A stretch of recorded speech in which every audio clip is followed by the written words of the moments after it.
আমি রাত্রিবেলায় একটি ভিডিও করার জন্য আসছি। সেটি হলো, আমরা দেখলাম যে আমাদের বীর মুক্তিযোদ্ধা ফজলুর রহমান সাহেবের বিরুদ্ধে কোর্ট অবমাননার জন্য তার একটি শুনানি অনুষ্ঠিত হবে রোববারে। তিনি বলেছেন যে এই যুদ্ধ অপরাধীর দের জন্য যে কোর্টটি তৈরি করা হয়েছিল বা কনস্টিটিউট করা হয়েছিল, সেই কোর্টে শেখ হাসিনার বিচার উনি মানেন না। ওনার বক্তব্য নিশ্চয়ই আপনাদের কাছে স্পষ্ট যে উনি কোর্টের কনস্টিটিউশনটাকে মানছেন না, কোর্টের গঠন প্রক্রিয়াটাকে মানছেন না। কিন্তু উনি একটি জিনিস স্পষ্ট করে বলছেন না, বাট আমরা বুঝতে পারছি বা আমি বুঝতে পেরেছি, সেটা হচ্ছে যে উনি চাচ্ছেন না যে যে আদালতে যুদ্ধ অপরাধীদের ফাঁসি দেয়া হচ্ছে সেই আদালত ব্যবহার করে যে যুদ্ধ অপরাধীদের ফাঁসি দিয়েছেন তার বিচার ওইখানে করুক, এটা উনি চাচ্ছেন না। Which is very very reasonable question.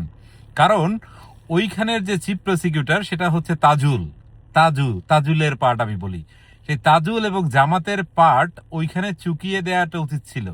না চুকিয়ে যারা ওই আদালতে যাদের বিচার করা হয়েছে আজ তাদের বিচার ওই আদালতে করে একটা প্রতিশোধ নিচ্ছেন। এই প্রতিশোধটা বীর মুক্তিযোদ্ধা ফজলুর রহমান সাহেব নিতে পারছেন না বলেই তিনি বিরোধিতা করছেন, এবং তার সমস্ত কথার ভিতরের জায়গাটা হচ্ছে এটা যে তিনি এটাকে মানতে পারছেন না।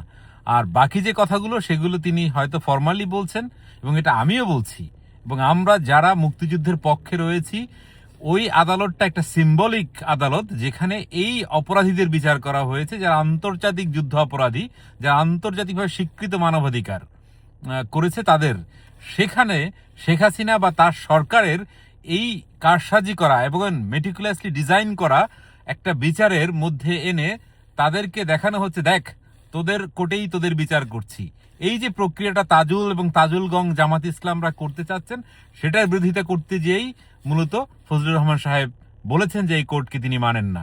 এখন প্রশ্ন হচ্ছে, তাজুল সাহেব, আপনারা ওই সব যুদ্ধ অপরাধীর যাদের ফাঁসি হয়েছিল তাদেরকে আপনারা শহীদ বলে আখ্যায়িত করেন, তাদেরকে বলেন যে তারা শহীদ হয়েছে, তাহলে সেই সময় তো আপনারা ওই কোর্টের বিচার মানেন না। এখন যদি মুক্তিযোদ্ধা ফজলুর রহমান বলে থাকেন যে তিনি মানেন না কোর্টকে, তাহলে সমস্যাটা কোথায়?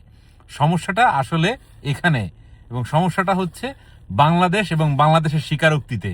আর আপনারা এই পাকিস্তানি পন্থারা যারা রয়েছেন তারা বাংলাদেশকে স্বীকার করেন এবং চোখে আঙুল দিয়ে দেখাতে চান এই 24-25-এ এসে যে আপনারা হচ্ছেন সেই প্রতিশোধ নিয়েছেন 54 বছরের। মনে রাখবেন, 54 বছরের প্রতিশোধ 54 দিনে সম্ভব না।